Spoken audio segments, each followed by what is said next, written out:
Thank you, as always, for choosing to spend your time here. I wish you a truly good day ahead, with more peace in your heart and more good moments than you expected. If this channel means something to you, please subscribe, like the video, leave a comment, and share it with your loved ones. And now, let's go straight into the story. At Vesper Reach Recovery Annex, Claire Rowan started most nights by checking hands. Hands told the truth before the monitors did. They told her who still had fight left in the fingers, who was slipping toward shock while the charts still looked polite, and who might wake tomorrow as themselves or as something smaller, flatter, and easier for the world to move around. She was checking hands when the emergency transfer alarms began. Vesper Reach was not a famous station. It hung above a red mining moon on the outer freight spine, where cargo routes from Council territory crossed the long industrial corridors that Earth workers kept alive with their backs, lungs, and sleep. Most people who passed through it knew only three things about the place. The docking queues were long, the contracts were ugly, and the recovery wing kept labor moving. Claire Rowan had worked there for 12 years. She was 43, Earthborn, tall enough to lean over most beds without lowering the rails, and broad-shouldered in the way long work made people broad. Her dark blonde hair was pinned back at the base of her neck, and her face looked severe until she bent close to a frightened patient and lowered her voice. She was not a doctor, and she did not write policy. She did not sit on review boards. She was a long-term care nurse, which meant she stayed in the room after the sharp drama ended and watched what the official version of healing left behind. When the alarm shifted from amber to red, the annex changed shape in less than a minute. Divider curtains retracted. Intake lights brightened. Empty recovery beds rolled out from wall racks. Triage carts locked into place, and the air took on that sharp metal and sterilizer smell that always came before panic started wearing a uniform and calling itself a process. Dr. Soren Vale came down the central aisle with his tablet lit, and his expression already tight. He was the senior physician for the annex, a lean, pale man with silver hair cut close to the skull and a careful voice that administrators mistook for wisdom. Claire had worked under him long enough to know that he truly believed in harmonized care standards. That made him harder to fight than men who lied. Men who lied could be cornered. Men who believed they were protecting civilization had a way of turning harm into principle. How many full monitor beds in West Intake, he asked. 10 ready, said a charge aide. 12 if we got Bay 3. Do it, Vale said. Prep standard sedation pathway for all incoming trauma. Claire looked up from bed 7. For all Earth transfers? Vale did not stop moving. For all transfers until individual assessment says otherwise. We cannot let intake chaos spread through recovery tonight. Not tonight. Systems always spoke like that before they made choices they would later call regrettable but necessary.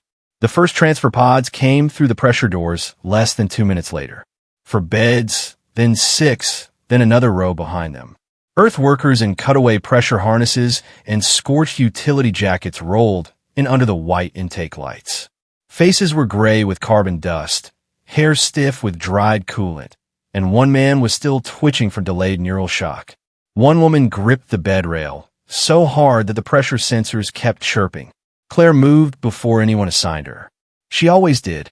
Bed 3 to respiratory support, she told Nade. Bed 5 is tracking voices. Keep him verbal. Do not bury him yet. The first patient she touched was a man in his 50s with a collapsed left chest and blood drying in the edges of his beard. He looked at her with the stunned, furious concentration of someone who had not yet decided whether he was alive. Name? Claire asked. Rafi. Full name, Rafi Belen. Good. You know where you are? Station. Which station? Vesper Reach. Good. Stay with me. His fingers locked around her wrist hard enough to hurt. That was good. Payne still knew where to go. Connection still existed. A triage technician appeared with a ready injector. Sedation line is up. Claire glanced at the cartridge label and felt the old tightening in her throat. Harmonized Recovery Sedation Protocol. Series 9. Standard Cross-Species Trauma Stabilization. She knew the language. She knew the doses, and she knew the studies the board kept citing. She also knew what Earth patients looked like after 3 rounds of it. Quieter, yes. Less terrified, yes. Also slower, more distant, more willing to drift when spoken to, and less sharp in recall. Less immediate in their anger, too. Less likely to push back when a story needed pushing back against. Not dead, not dramatically injured by the medication in any way a review board liked to call significant. Just altered in ways the paperwork described as acceptable adaptation cost. Hold him, Claire said. The technician blinked. Dr. Vale set standard. I heard him. Hold him. She crossed to the next bed. A woman in her 30s with burned strips across one cheek and neck tracked the ceiling lights with fierce, jerking eyes. Name? Bela. Last name? Donna. What happened? Base 6 catwalk. The braces screamed before it dropped. Her breath hitched. We told them the braces screamed. There it was. Not only pain, but sequence. Memory. Cause. Another injector hovered beside the bed. Claire did not need to read the cartridge twice. If she let the line go in at full depth now, the pain would soften and the panic would smooth. The first sharp edges of memory, the ones that mattered most in the first hours after trauma, might go cloudy before legal or labor review ever arrived. Dr. Vale reached her side at last. Why are these two not on protocol yet? Because they are still oriented, Claire said. And because Earth neuroresponse under Series 9 is not what the board says it is. We do not have time to reopen the standard in the middle of mass intake. This is not reopening. This is bedside judgment. This is deviation, he said. We stabilize first. We debate later. She almost laughed at the word debate.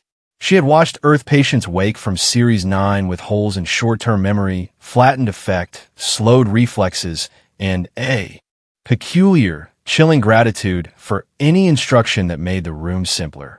That was not a seminar topic. That was a body issue. We are not drowning, Claire said. We still have room for assessment. We have 17 incoming and counting. We keep the annex under control, Nurse Rowan. Control. There it was. The word beneath the medicine. Claire looked at Pelladane again. The woman was trying to speak through oxygen and pain. If I let you put the full pathway into her now, Claire said, she may not remember the catwalk, the brace warnings, or who kept them there by the end of this hour. Vale, answer at once. Her memory is not the first clinical priority. Maybe not for him. For Claire, in a recovery annex that served too many Earth workers from too many avoidable accidents, memory had stopped feeling optional a long time ago. She lowered the injector from the technician's hand and placed it back on the tray. No full glide, she said. Pain support in fractions. Maintain orientation while we can. The technician looked at Vale. Vale looked at Claire. You are making this wing harder to manage, he said quietly. I'm trying to make sure they wake up as themselves. He held her eyes for 1 second more, then turned because triage would not wait for principle. That was how the crisis started. Not with a speech, and not with defiance for its own sake. It started with one nurse delaying 1 vial for 1 patient, then another, then 2 more because she knew something the standard had never had to feel beside a bed. Claire had not become suspicious of Series 9 all at once. The distrust had come together the way rust did on station metal, slowly enough that people working near it forgot the original color. 3 years earlier, she had cared for an Earth rigger named Aaron Pell after a decompression incident. Aaron survived cleanly by all official measures. Lungs intact, motor function stable, good pain suppression, excellent behavioral calm. That was how the chart read. 2 weeks later, his wife arrived with home videos because she thought prolonged medication haze was still affecting him. In one video, taken before the accident, Aaron could take apart a pressure valve in the dark and identify a part by touch. In the video after discharge, he stared at the same valve for 20 seconds and laughed at the wrong moment. He said he was fine, and he said he felt peaceful. His wife cried in the corridor and asked Claire whether peace was supposed to look that empty. Then there had been Junie Hall, an Earth cargo loader who came through after a shuttle fire. Junie used to argue with everybody. Supervisors, docking officers, machine designers, even vending units that swallowed her coins. Under full harmonized recovery, she woke subdued and strangely gracious. Everyone called the change maturity. 6 months later, she returned to Vesper Reach with a crushed ankle. She smiled at the same supervisor who had falsified her exposure report the first time and thanked him for visiting. Claire could not prove anything with that. She only knew the smile had scared her more than Junie's old anger ever had. The worst cases were not dramatic. They were the tiny losses. A man forgetting the exact order of his children's names and laughing it off. A woman asking for a tool she had designed for 8 years, then staring at it as if it belonged to someone else. Workers coming back to the same brutal contracts with lowered shoulders and a softness around the eyes that administrators praised as resilience. No one called those things injuries. They called them acceptable variation, or fatigue, or adjustment to trauma, or simple gratitude for survival. The system had a phrase ready for everything except the possibility that survival had been made to cost too much of the self. Claire had filed notes. Gentle notes at first, then comparative notes later. She had asked for Earth-specific post-sedation review language and been told larger sample sizes were pending. She had asked why Earth family complaints about memory drift kept being tagged as psychosocial turbulence instead of neurorecovery concern. She had been thanked for her dedication and invited to trust the board. In time, she stopped expecting the question to be answered from above. She only kept it alive below, beside the beds, where charts still had to meet faces. That was why the intake night frightened her more than Vale understood. Not because 4 workers might hurt more if she held back the full glide. It was because she knew how fast a pattern became fate when everyone around it preferred calm statistics to jagged reality. By the end of the first hour, 4 Earth patients in Claire's section had been held back from full-depth Series 9 sedation. By the end of the second, 3 of them had given clearer statements than anyone expected from people fresh out of trauma. By the end of the third, the annex no longer had a medical disagreement on its hands. It had the beginnings of a political one. Claire's section stayed loud through the night. Not chaotic, loud. Pain had voices. Confusion had voices. Fear had voices. A recovery ward full of deeply sedated patients could sound peaceful to people who measured peace only by the absence of noise. Claire had stopped trusting that kind of peace years ago. Pella Dane cried once, not from injury, but from rage. She remembered the maintenance alerts filed and ignored. She remembered the upper rail supervisor telling them to keep working because the freight timetable mattered more than one screaming brace.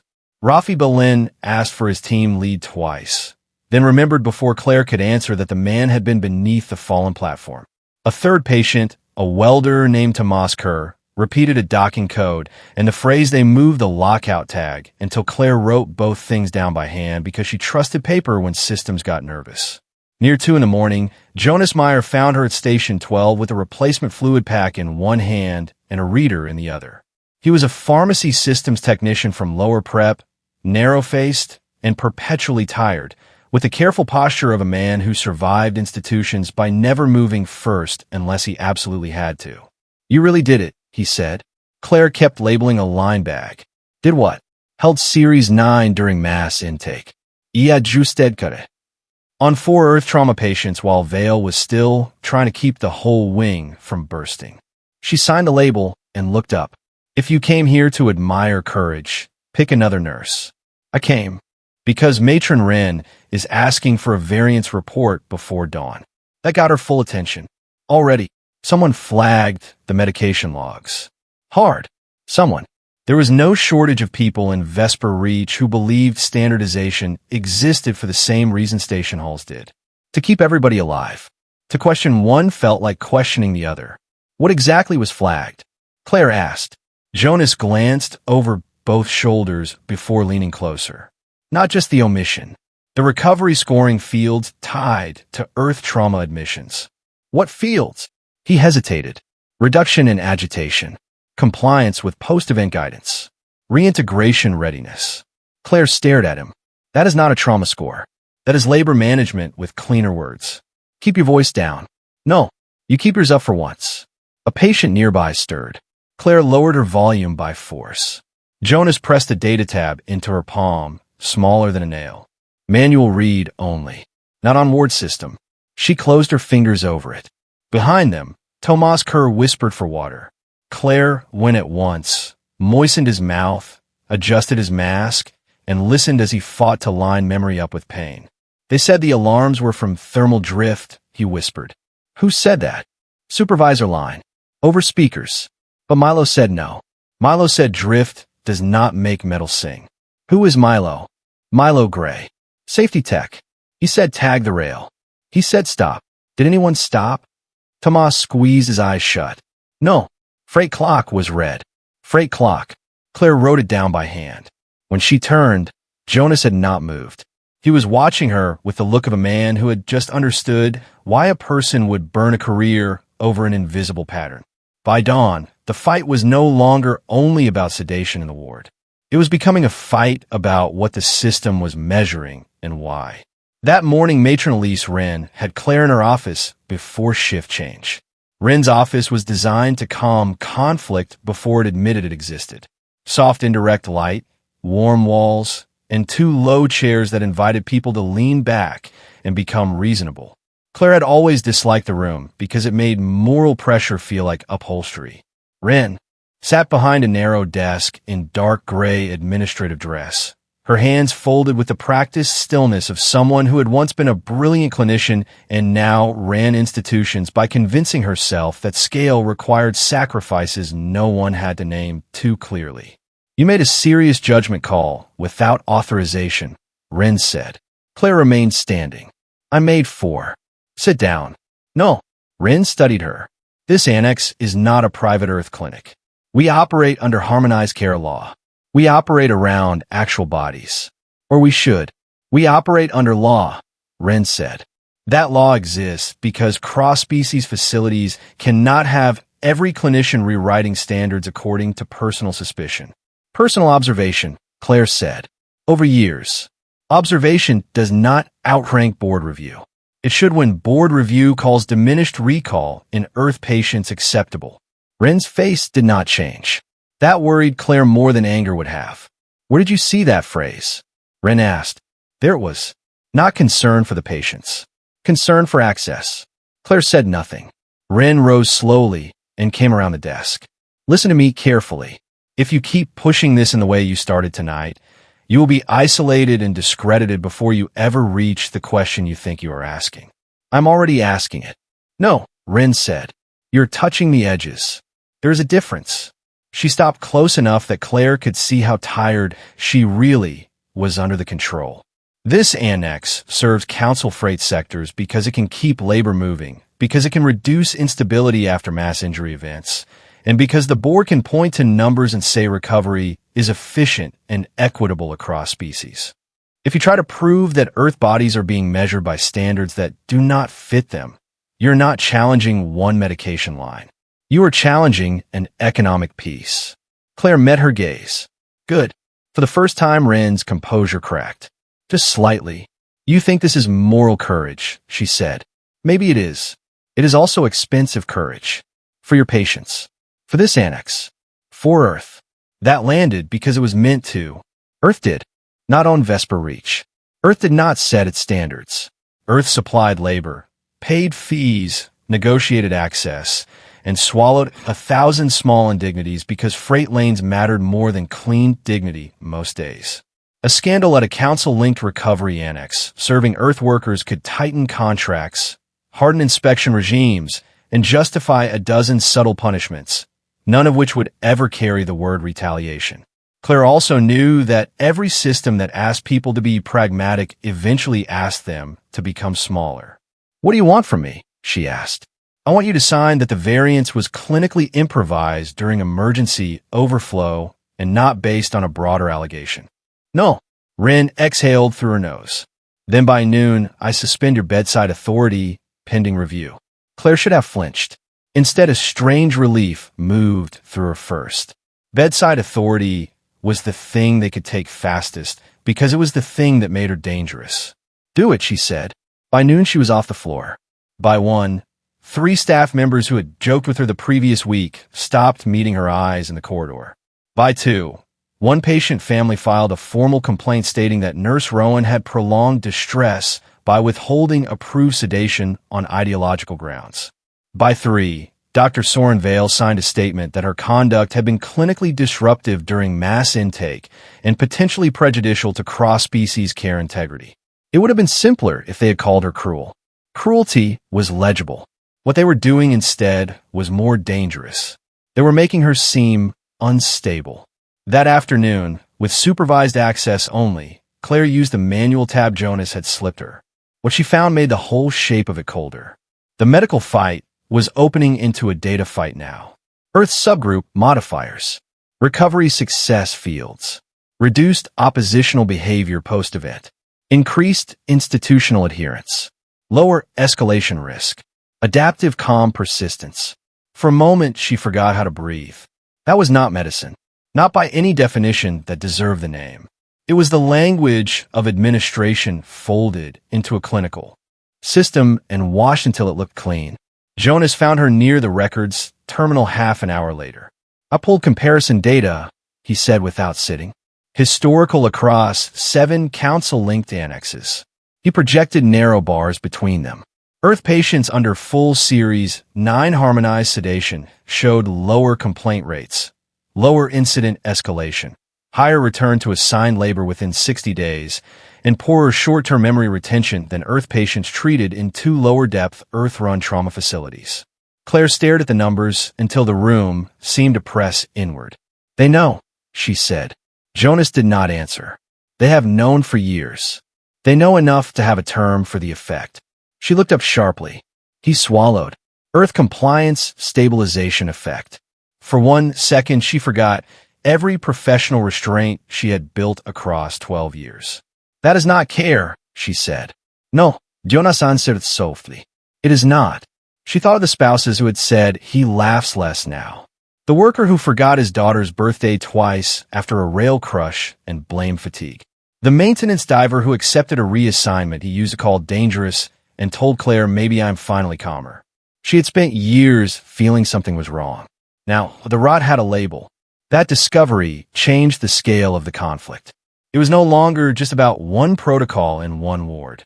Now it touched labor systems, contracts, liability, and the way Earth workers were being sent back into the machine. Late that same evening, the crisis crossed from medicine into labor. Merrick Dane woke clear. He was 31, a pressure brace specialist with 1 leg in Reagan support and a chest full of healing microfractures. Claire had kept him under fraction pain control without the full glide. He looked terrible.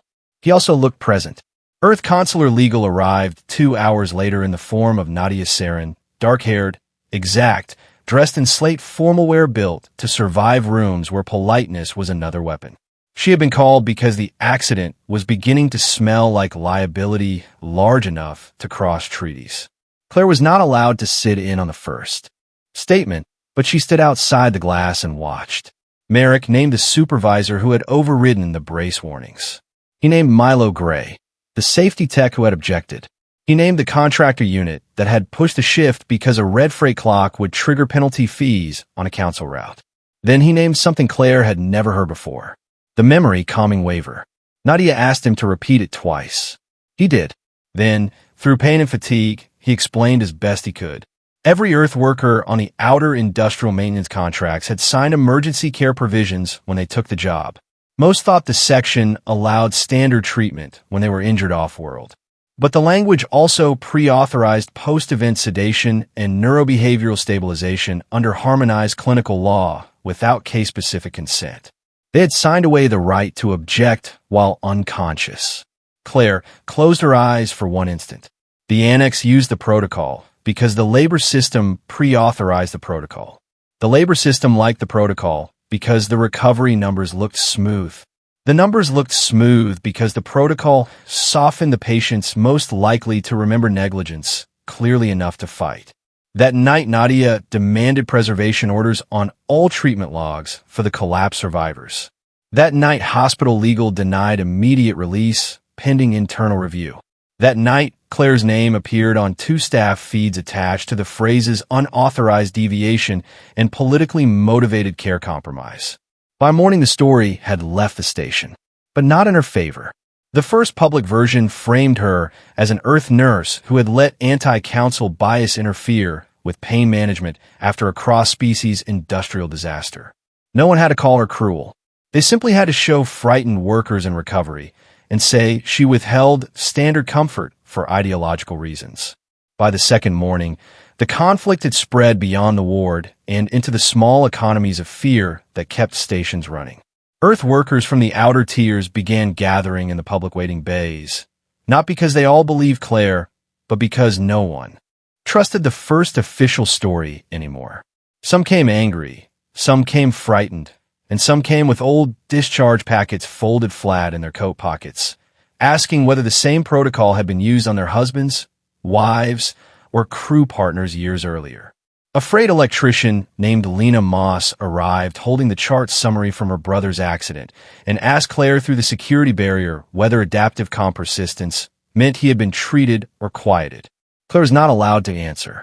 The guard answered for her by saying all care had been lawful. Lena looked at him and said law was not what she had asked. The pressure worked the other direction too. 2 alien families filed statements praising the standard because their relatives had recovered well under it. A dock broker from Hessa Prime gave an interview claiming Earth staff were turning species-specific discomfort into political theater. That mattered because it was partly true. Species did respond differently. That was the whole point. In a place built on harmonization, proof that one species needed another path sounded to many listeners like a threat to the promise that shared standards made civilization possible. Claire found herself cast not just as a reckless nurse, but as a woman risking cross-species trust for the sake of Earth exceptionalism. One afternoon, Matron Wren walked her through the upper observation gallery so she could see the intake floor without entering it. Rows of patients lay under balanced light. Alien bodies from 3 systems rested quietly under full Series 9 sedation. Their monitor rhythms were smooth. Their muscle stress markers were low. The ward looked ordered, humane, almost serene. Wren let Claire look for a long time before speaking. "You see why the board loves it," Wren said. Claire watched an Earth mechanic in the far row twitch twice under the same wash of chemical calm. He was the only one in that section whose hands kept tri-close. "I see why the board trusts what is easy to display," Claire said. Wren folded her arms. "You are not wrong about the pattern. That is the problem. You are right in a way that threatens too many systems at once." "Then help me," Claire said. Wren looked down at the ward, not at Claire. "I spent 20 years getting enough authority to stop larger cruelties. If I follow you on this one and lose, I lose the only leverage I still have." The answer hurt more because it was not cowardice in its pure form. It was exhaustion shaped into survival. Claire realized then that Wren had probably seen parts of the same pattern and chosen, at some earlier point, to call it tolerable because the alternative had looked unwinnable. It made Wren smaller in Claire's eyes and sadder too. That evening, Earth Consular sent 2 quiet officials to interview Claire before Nadia Saren arrived. They were polite in the way bureaucrats became polite when they wanted a person to cooperate with their own containment. They asked whether Claire could describe her conduct as a good faith, but isolated overcorrection under emergency conditions. They asked whether she believed anti-council bias among Earth workers might have colored the recollections she preserved. They asked whether she understood the damage a public claim of species-impaired care could do to Earth contract access across 3 freight blocks. Claire answered the last question first. Yes, she understood. She also understood what damage it did to a civilization when its people were told, over and over, that staying employable mattered more than coming back whole. One official took notes without expression. The other asked whether she was prepared to be personally blamed if rates worsened for Earth labor after this. Claire said she was not prepared for it, but that did not make the question less real. After they left, Jonas found her in the medication storeroom again and said the consular visitors had spent longer with legal than with clinical staff. Claire was too tired to sound surprised. Earth was already trying to calculate the price of admitting that humanity had been conveniently oversedated inside someone else's definition of fairness. In the corridor outside West Recovery, the wife of one patient slapped Claire hard enough to turn her head. You made him suffer because you wanted to prove a point, the woman said, crying. People always need a point. Claire did not defend herself. Not because she had none. Because the woman's husband had screamed for hours before stabilizing. And whatever Claire believed about dignity and memory, she had asked real bodies to bear more pain than the standard would have allowed. That was the wound systems used when they wanted good people to surrender. Not lie. Surrender. You did hurt them. Maybe for the right reason. But you did. The next blow came harder. Merrick Dane crashed late the following afternoon. By the time Claire reached emergency intervention, the complication was already beyond reversal. Delayed particulate embolism. Hidden tissue damage from the collapse. Not from sedation depth, and not from her variance. None of that mattered. He died before shift change. Within the hour, Bram Casso from Hospital Legal gave a station brief full of sorrowful caution, carefully refusing to state causality while mentioning clinical controversy often enough to let public imagination do the rest. Merrick became the price of Claire being right too visibly. For the first time since intake, she nearly broke. Not in public. In supply storage, sitting on a crate of filter packs with both hands over her face until sparks burst against the dark. She had wanted him alive. She had wanted him remembered. She had wanted proof and justice and a body that lasted long enough to carry both. Instead, she got one more Earthworker dead and a system already rearranging language around him. Jonas found her there. They are moving to reclassify his statement as compromised, he said quietly. Claire lowered her hands. On what basis? Pain, stress, suggestibility, post-trauma, instability. She laughed once, sharply. That is the game, then. Make them calm and call them stable. Make them remember and call them compromised. Jonas leaned against the wall, exhausted. Earth Consular is not fully backing you. I noticed. Nadia is still in. Central Earth representation is worried about a wider care scandal. They think if they push too hard, the board will claim Earth is undermining shared medicine for political leverage. And if they do not push, then this stays local. A hospital dispute. A bad nurse. A contained embarrassment. Claire rose slowly. Every large system survived exposure the same way. Make the harm look local. Make the dissent look emotional. Make the pattern look like a misunderstanding in one flawed place. Then it cannot stay local, she said. 3 days later, the case left Vesper Reach for good. Galactic Council answered first. Not with fairness. With containment. The Clinical Review Chamber of Halcyon Ring scheduled an emergency hearing on harmonized post-trauma care application in labor-critical populations.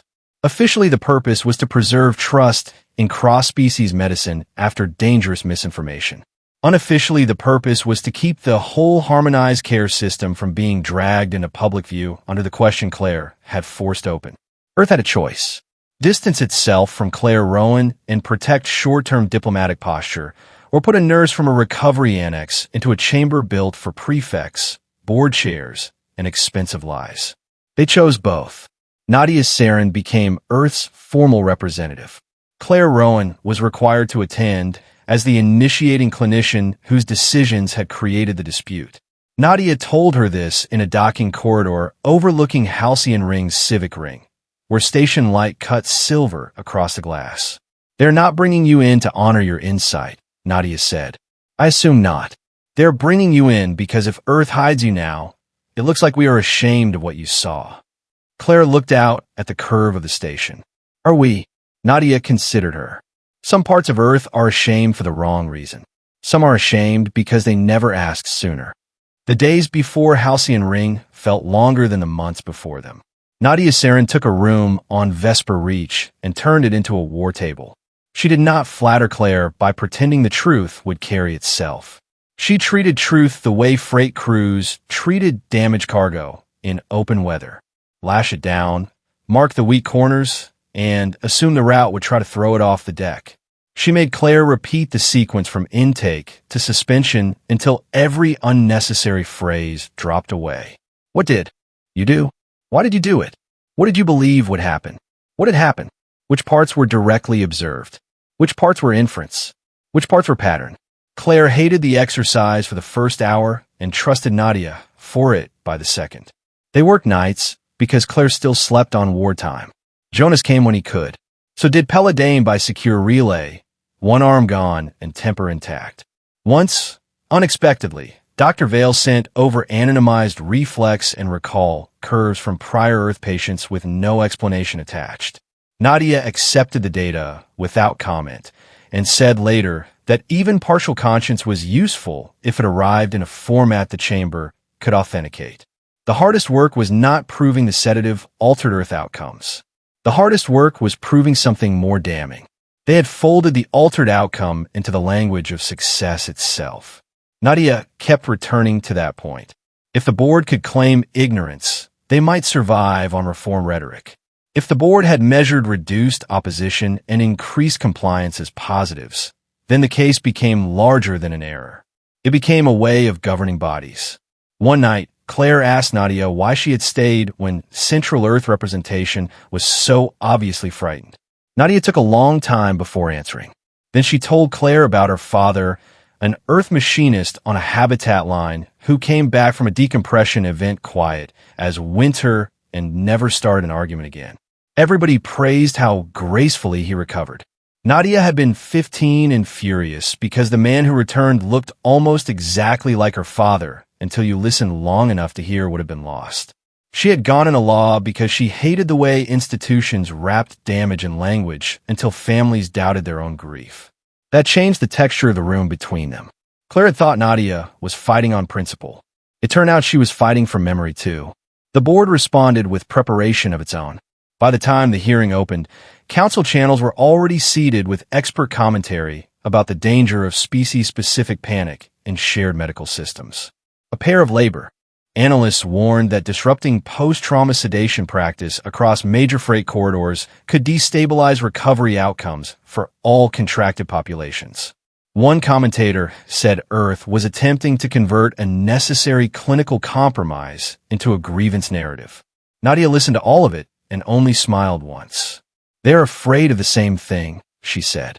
"What thing?" Claire asked. "That ordinary listeners will understand this faster than experts want them to. That no one wants a doctor or a prefect deciding you are recovered because you complain less." On the shuttle to Halcyon Ring, Claire watched transport lights burn past the window and thought of the 4 workers from her intake section.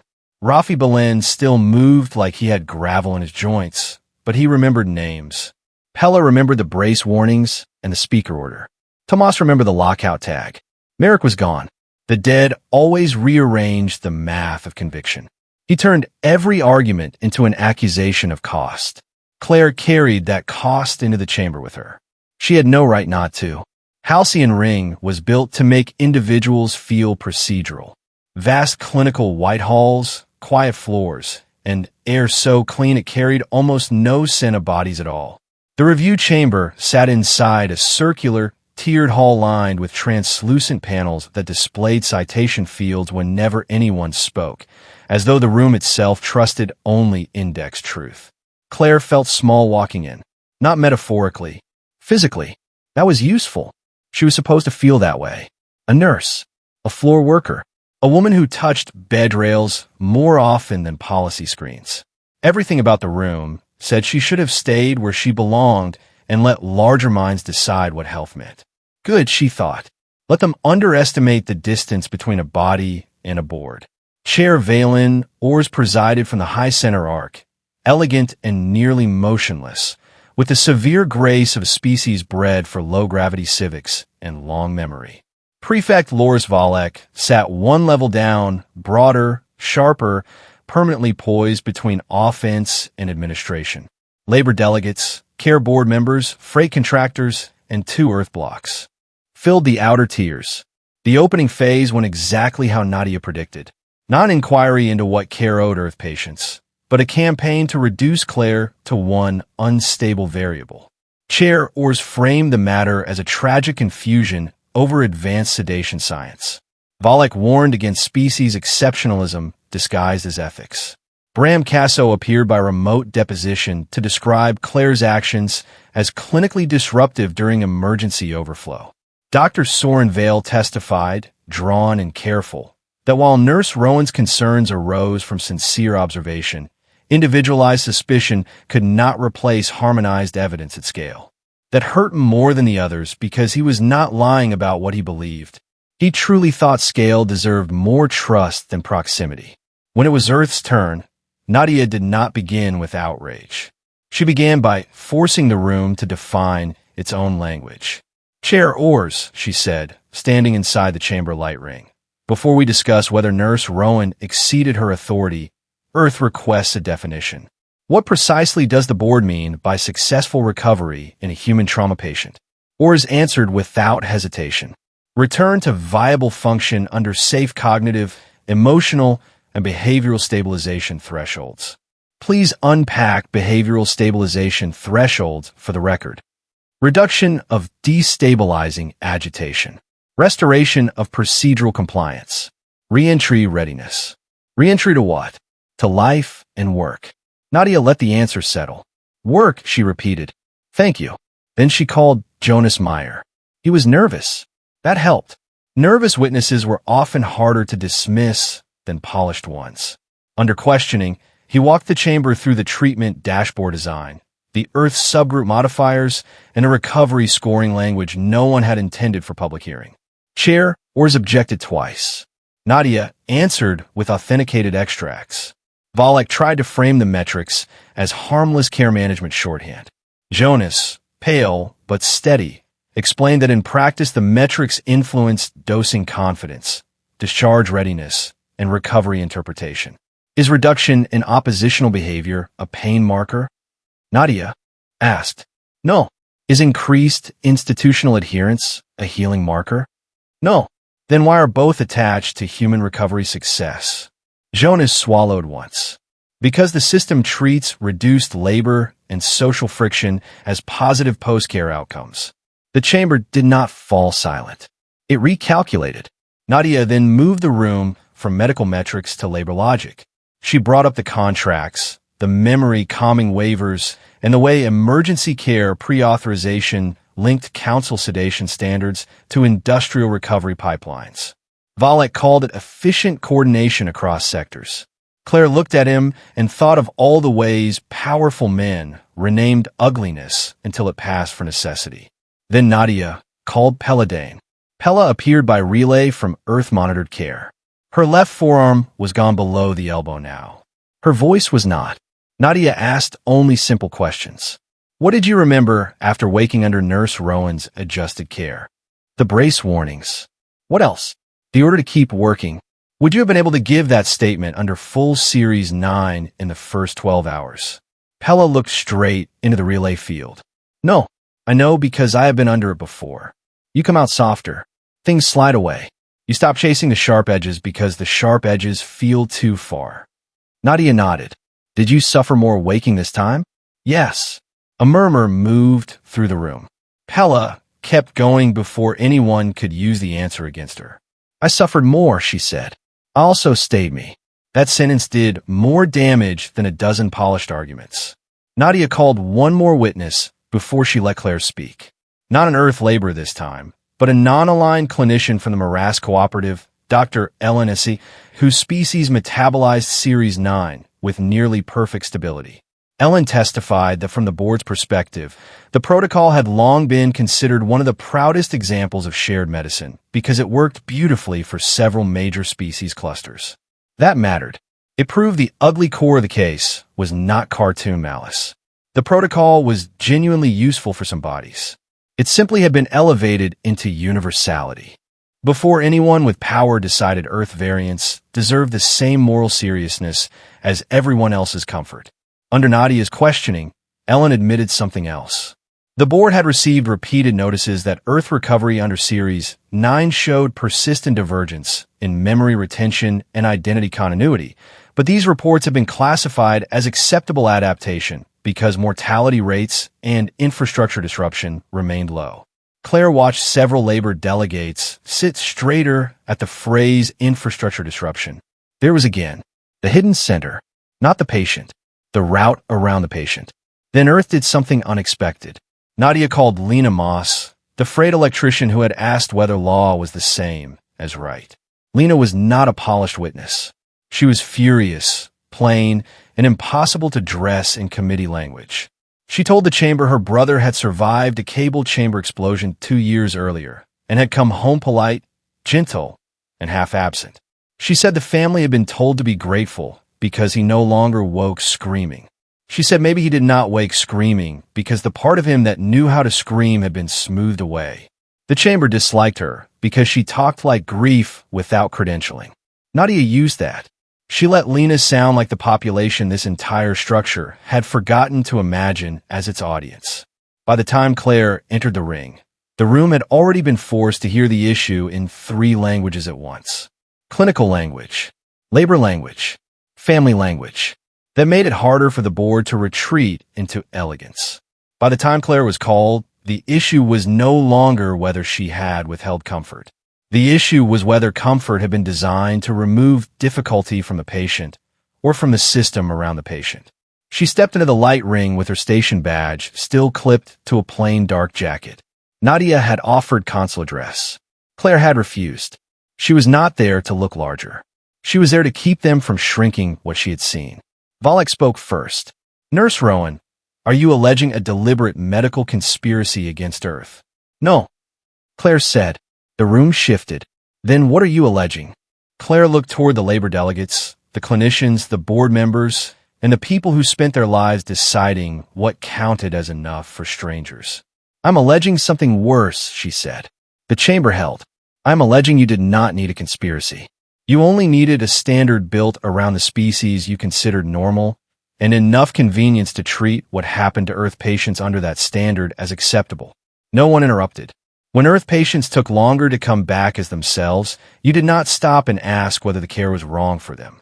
You asked whether the difference was tolerable for the system. When they remembered less, reacted slower, argued less, filed fewer complaints, and returned to labor with less friction, you counted that as stability. Valak's voice cut sharp. You are giving political meaning to clinical outcomes. Claire turned toward him. Because you already did.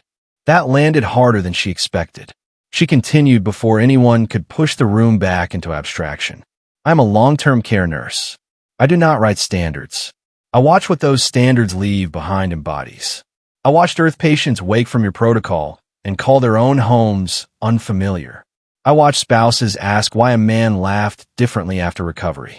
I watched workers return to the same supervisors who broke them and say, maybe I'm calmer now, as though calm itself proved health instead of proving that some part of them had been pressed flat.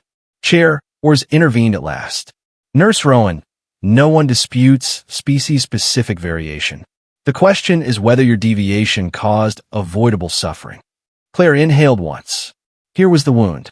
The true one. Yes, she said. The chamber tightened. Yes, she repeated. My decision caused more pain in the short term. Some Earth patients woke harder. Some were frightened. Some families hated me for it. One man whose statement mattered deeply still died before any of this could help him. No one in the room expected that answer. She could feel the chamber forced to follow her somewhere they did not control. I am not here to claim a painless victory, she said. I am here because you do not get to call someone recovered just because they are easier for you afterward. The word stayed there.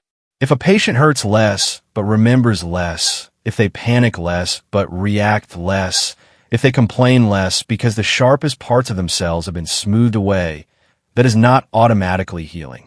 And when the same smoothing makes labor systems quieter, legal disputes thinner, and stations like mine easier to run, then your medicine is no longer just medicine. It is governance with cleaner language. Chair Ors asked, more quietly now, what do you propose as the alternative? Claire thought of hands. I propose you stop defining human recovery by how quickly a human being becomes convenient again. No aplausos. This was not that kind of room. But something colder and more important happened. 3 labor delegates requested the unsealing of Earth subgroup metrics. 2 non-aligned clinical reviewers demanded the adaptation files. An Earth observer who had stayed silent all morning formally asked whether humanity had ever consented to behavior-weighted recovery criteria specific to Earth neurochemistry. Then Nadia delivered the last instrument.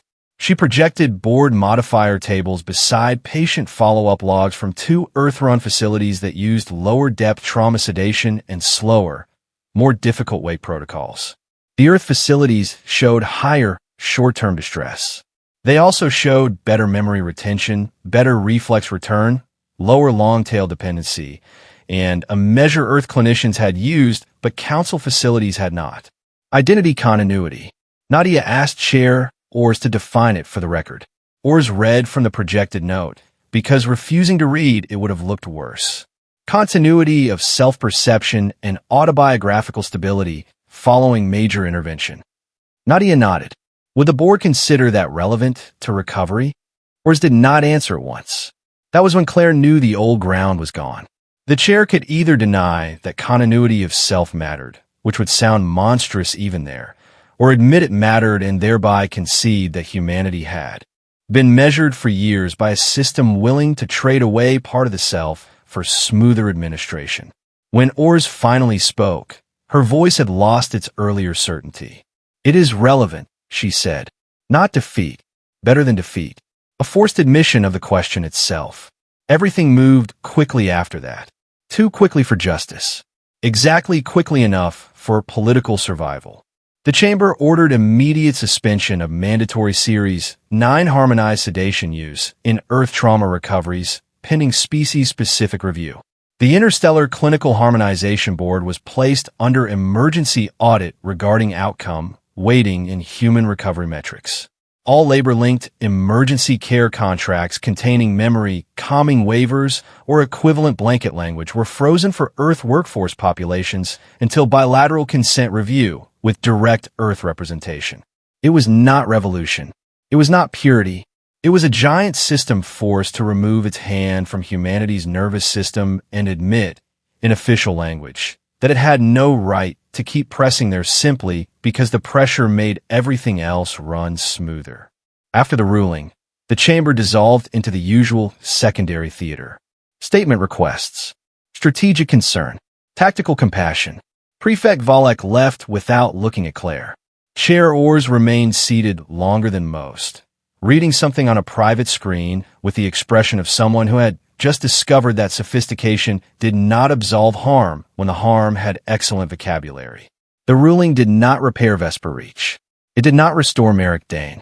It did not make the frightened families who had cursed Claire suddenly understand her. What it did, almost immediately, was make denial expensive. Earth unions began demanding retroactive review of long-term recovery outcomes on Council-linked routes. 2 freight consortiums paused contract renewals until liability language could be redrafted. Independent stations outside direct Council authority announced temporary Earth-specific trauma protocols of their own. The system had not become good. It had merely lost the comfort of pretending the old way was neutral. Weeks later, when Claire packed her locker for transfer, Matron Wren came to the annex changing room and stood in the doorway without entering. For a while, neither woman spoke. Then Wren said she had signed the first local order freezing full Series 9 use on Earth patients at Vesper Reach before the Council ruling arrived. She said it not like confession and not quite like pride either. Claire understood the shape of it. Wren wanted to be seen, if only once, as someone who had not stayed still until forced. Why are you telling me now? Claire asked. Because history is going to sort all of us too neatly, Wren said. It will make some of us villains, some cowards, some heroes. Most of us were tired people inside large machinery. Claire answered that tired people still made choices. Wren did not disagree. On the shuttle toward Red Haven Coil, Claire carried 1 sealed storage case, 1 old station mug, and a paper packet of copies Nadia insisted she keep off network. There were names in that packet, people to follow up with, families who might ask harder questions now. Young Earth clinicians who wanted guidance on lower-depth trauma wake protocols. The future had arrived, not as triumph, but as additional work. That felt honest to her. Nadia found Claire near the side exit. That is as much as Earth was going to get today, she said. Claire nodded. She had not expected more. It is enough to move the line, Nadia added. Claire looked back toward the emptied chamber. Maybe. You do not sound victorious. I am not. They did not stop because they suddenly saw us clearly. They stopped because the shape of what they were doing became too visible to defend. Nadia's mouth curved, tired and approving. For today, that is often the same thing. Claire did not return to Vesper Reach in triumph. Not even close. Some in the annex never forgave her for exposing them to scrutiny. Some said she had endangered cross-species trust. Some said she had been right, but expensive, which in practical places was almost worse than wrong. Dr. Sorenvale sent her one message 3 weeks later. You were right, that proximity saw what scale did not. She read it 3 times because it was the nearest thing to apology he knew how to write. She did not answer. Earth transferred her instead to a smaller recovery unit under direct Earth oversight on a logistics habitat called Red Haven Coil. Less prestigious, less funded, more Earth patients, more room to build a care model that assumed humanity was not a rounding error inside someone else's definition of normal. On her first night there, she began again by checking hands. The unit was quieter than Vesper Reach, but not sedated quiet. Real quiet. Human quiet. The kind made of breath, mutters, memory, fear, and stubbornness. A cargo rigger named Ivan Sato woke under low-depth support after thoracic reconstruction and stared at the ceiling for 10 seconds before turning toward Claire. Am I on coil? He asked. Yes, she said. Red Haven. Yes. He closed his eyes, then opened them again. My wife's name is Mara. Claire felt something unclench in her chest that had been hard for months. Good, she said. Keep going. He frowned with concentration. She hates station pears. Says they taste like damp paper. His voice cracked. I told her I would be back before festival shift. Claire smiled despite herself. Then you had better recover properly. He looked at her, confused. Properly? Like yourself. Later, after the unit dimmed and the shift finally slowed, Claire stood alone at the observation strip overlooking the freight lanes. Long strings of cargo light moved through the dark like patient veins. Somewhere out there, the council still managed routes, labor, contracts, and language. Somewhere out there, people were already rewriting policy statements, so the old harm would look like an unfortunate overreach rather than a comfortable habit. That would happen.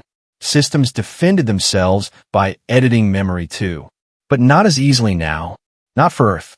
Not for the workers who would wake sharper because one nurse in one annex had refused to let quiet count as health. Claire pressed her palm to the glass. Below, traffic bands glowed red and gold around the curve of the habitat.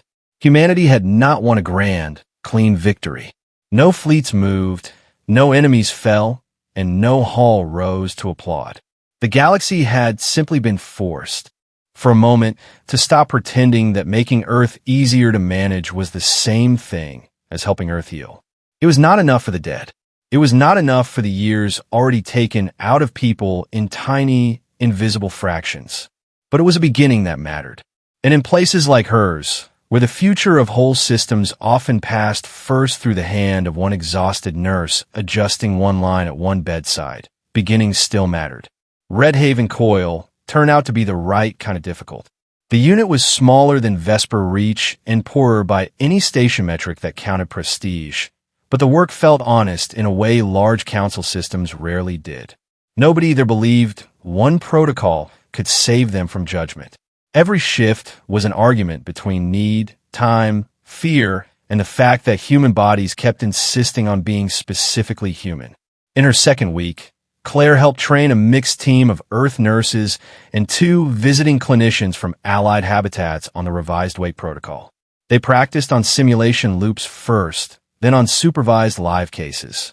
The work was slower. The rooms were louder. Families had to be prepared in advance for what a sharper wake meant. They would see more fear, more tears, more immediate pain, and sometimes more anger. Claire told every trainee the same thing. Do not confuse visible struggle with failure. Do not mistake quiet for health, just because quiet is easier on staff. The line between compassionate relief and chemical convenience is thinner than people want to admit. One trainee, barely out of Earth certification, asked if she was afraid the council would eventually write the new standards in a way that sounded generous, but still protected the same old priorities. Claire said of course they would try. Large systems always try to reclaim moral ground by changing terminology first. That was why bedside witnesses mattered. Not because they were pure, because they were close enough to see when a renamed harm still landed in the same place. Nadia kept sending updates from Earth Legal. The audit of the Harmonization Board was ugly. Not dramatic in the way headlines preferred, but ugly in the administrative sense that frightened the right people. Internal memos showed repeated awareness of Earth-specific drift in cognition and self-continuity. Review language had softened those findings, then buried them under population utility language and labor stabilization concerns. No one had written exterminate them or weaken them. The truth was colder than villainy. They had known enough to ask whether the loss was acceptable and had answered yes because the loss did not fall on them. That detail haunted Claire more than open cruelty would have. Open cruelty at least admitted there was an enemy. This was worse. This was normalization. Committees. Metrics. 100 small signatures creating a world where humanity could be sanded down and then thanked for adapting. Months later, an Earth family from a freight habitat passed through Red Haven to thank her. Claire almost sent them away. Gratitude still sat badly on her after Merrick. But they had come a long distance and were carrying a tablet full of home videos. Their daughter had survived a coolant chamber blast. Under the revised protocol, she woke frightened, clear, and furious. The family played a clip from 3 days after surgery. The girl was sitting up in bed, arguing with her father about station music and demanding to know whether her work boots had been recovered. She was alive inside the frame in a way Claire recognized instantly. Her mother cried while the video played, then laughed at herself for crying. She said the old standard at their previous contract station had left her husband calm, but far away for nearly a year. This time their daughter was difficult from the first hour. They had never been so relieved. After they left, Claire sat alone in the break room with the tablet image still in her mind. Difficulty from the first hour. Relief. The words belonged together more honestly than most policy language ever had. A person returned to themselves would always be harder to manage than a person returned as something smoother. Maybe that was one of the oldest truths in the galaxy. Maybe every empire eventually learned to fear not just resistance, but full recovery. The message from Chair Valen Ors arrived almost 7 months after Halcyon Ring. Claire almost deleted it unopened. Then Curiosity won. It was short. The board had adopted provisional Earth-specific recovery criteria pending bilateral review. Identity continuity was now a protected outcome field in human trauma cases under all Council-linked facilities. Ors wrote that history would judge the board harshly, and perhaps rightly, but that she hoped Earth clinicians would still participate in drafting what came next because abandonment of shared medicine would only create newer cruelties in narrower rooms. Claire read the message twice. She did not forgive Ors. She did not need to. What struck her instead was the phrasing. Protected outcome field. Clumsy. Administrative. Dry. Also real. Somewhere in the machinery, humanity had forced a new line into the text. The galaxy would now have to look at whether a human patient came back still feeling like themselves. That had not been guaranteed before. Now it was at least named. Sometimes civilization advanced through beauty. Sometimes it advanced because a hard truth got lodged in the paperwork so deeply that no one could remove it without confessing why. On a quiet night, near the end of shift, Claire walked the Red Haven ward one last time before handing over. She checked for flow. She adjusted a blanket. She woke a man just enough to ask his name and watch him remember it without strain. In the last room, an older Earth rigger recovering from spinal repair asked whether she was the nurse from the hearing everyone kept talking about. Claire told him she was just the nurse on his floor tonight. He smiled and said that was answer enough. If this story stayed with you, it may be because Claire Rowan forced us to face a question that reaches far beyond one hospital, one station, or even one world. What does it really mean to heal someone? Is it enough to quiet their pain if you also quiet their memory, their will, and the sharp human edge that makes them who they are? Claire did more than protect her patients. She defended something larger than policy, larger than medicine, and larger than fear. She defended the right of humanity to return from suffering as itself, not as a softer, smaller version made convenient for the comfort of a system. And maybe that is why her stand matters. Because power does not always come with weapons. Sometimes it arrives with signatures, protocols, and calm voices deciding which parts of a human being are acceptable to lose. If this story meant something to you, please like this video, share it with someone who would feel its weight, and subscribe to the channel for more science fiction stories where humanity refuses to be reduced, rewritten, or quietly managed. Thank you for listening all the way to the end.